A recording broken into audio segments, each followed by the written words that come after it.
Isang magandang araw mga ka-agri.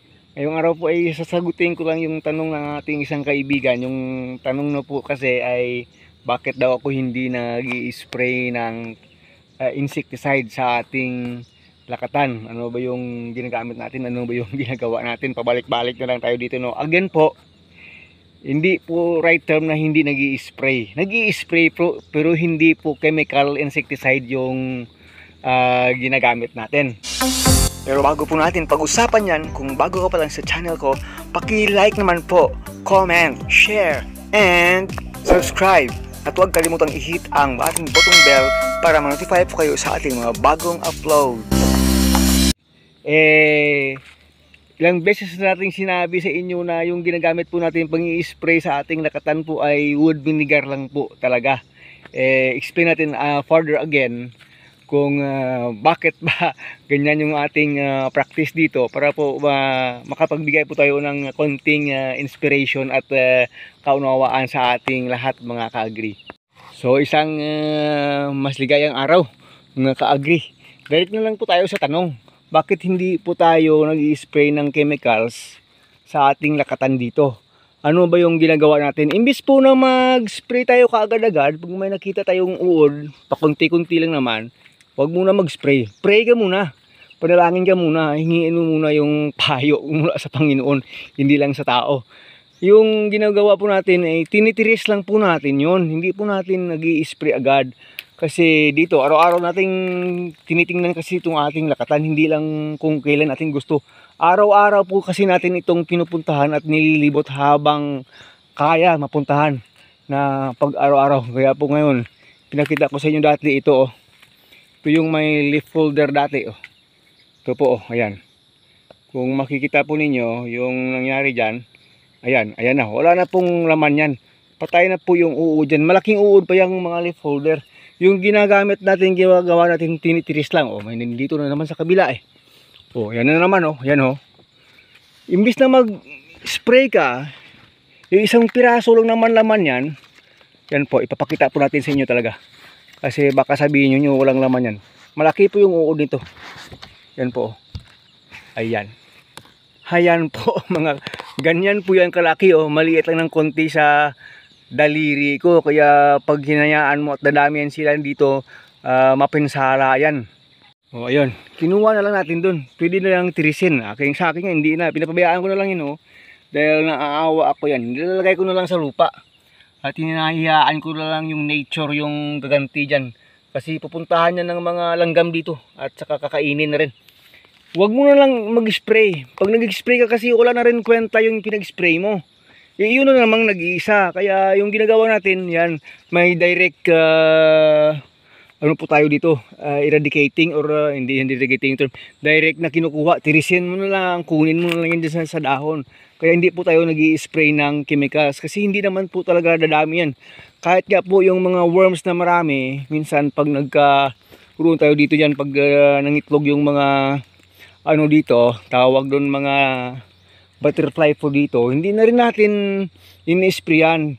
Yung ginagawa natin gaya dito, may marami ng mga uod dito sa ilalim. Kasi pag ganitong may silag na ng araw, pupuntahin dito sa ilalim. Yung ginagawa natin, pinapagpag lang yan. Ginaganon-ganon lang yun. Hindi tayo nag-i-spray ng chemicals. Yung ni-spray natin wood vinegar na lang para na ma-repel po sila. Hindi naman po mapatay kasi yung wood vinegar, insect repellent lang yun. At saka yun nga, yung mga ano dito, gagamba dito, hindi natin kinukuha. At saka gaya po nito, may malaking sapot ng gagamba yan po. Ewan ko lang kung kita nyo sa video, yan po. Malamang malaki yung ano nito, dun sa kabila.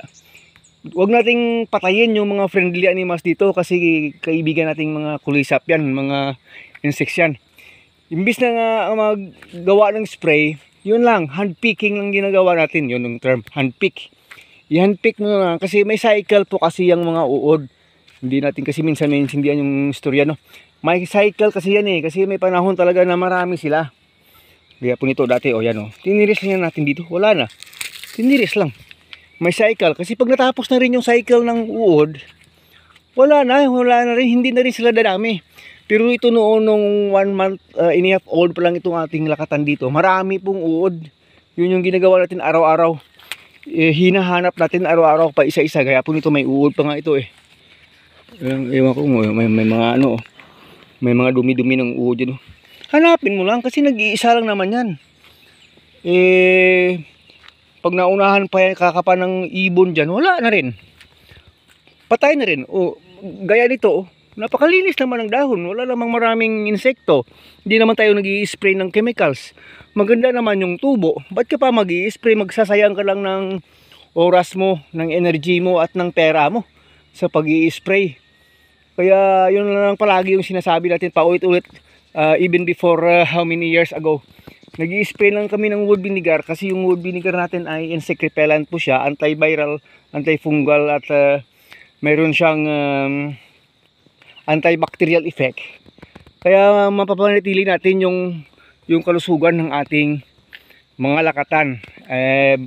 Unless otherwise yung mga nakuha nating sa buwal ay contaminated na po talaga ng banchitap. Pag andyan na yan talaga, wala ka nang magagawa. Hindi pa namin nakita yung solusyon. Sabi ng iba, eksperto, meron na daw. Sabi ko, saan? Hindi naman sinishare. Secret lang daw, secret.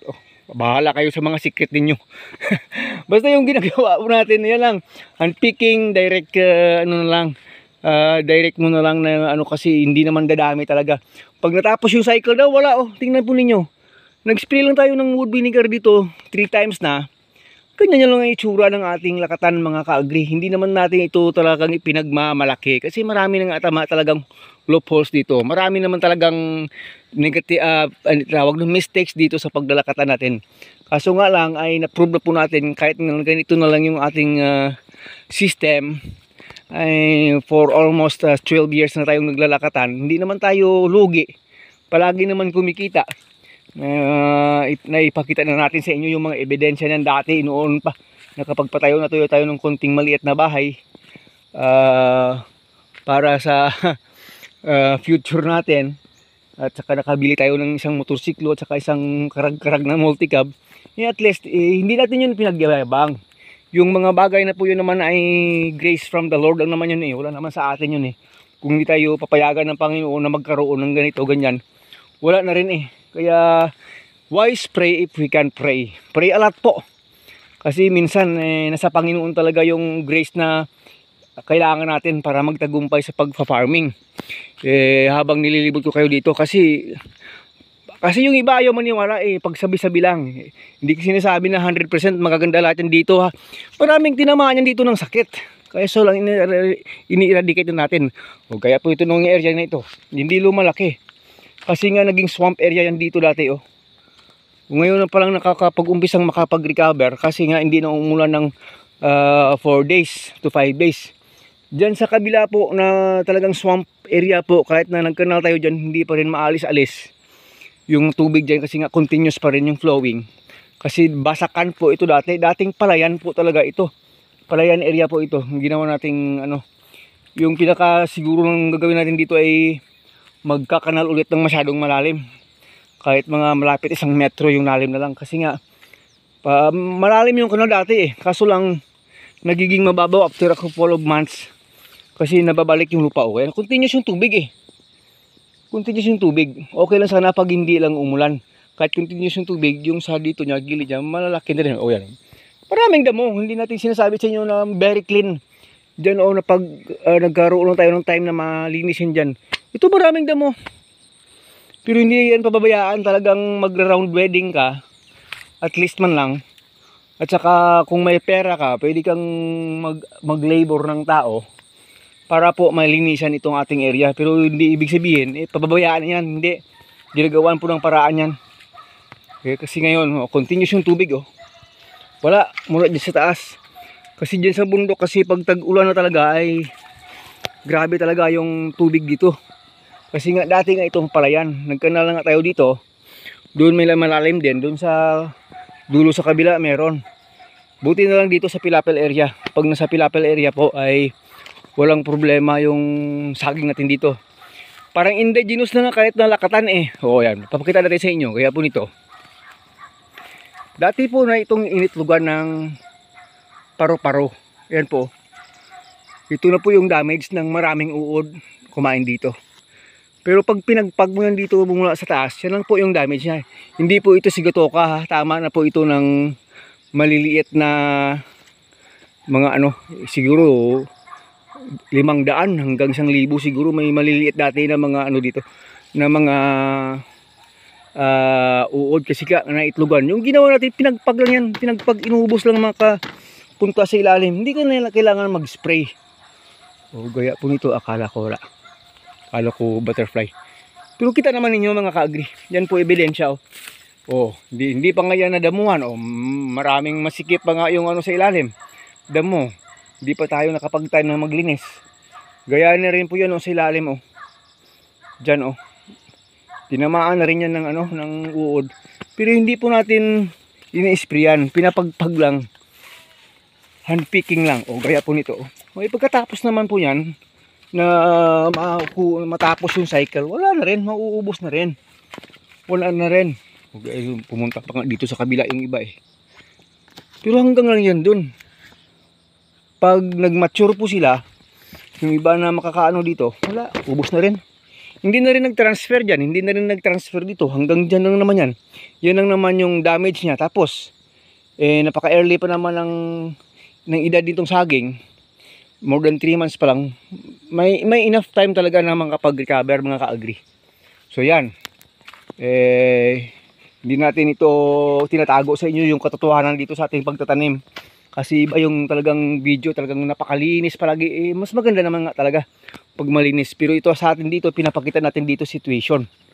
Yun po.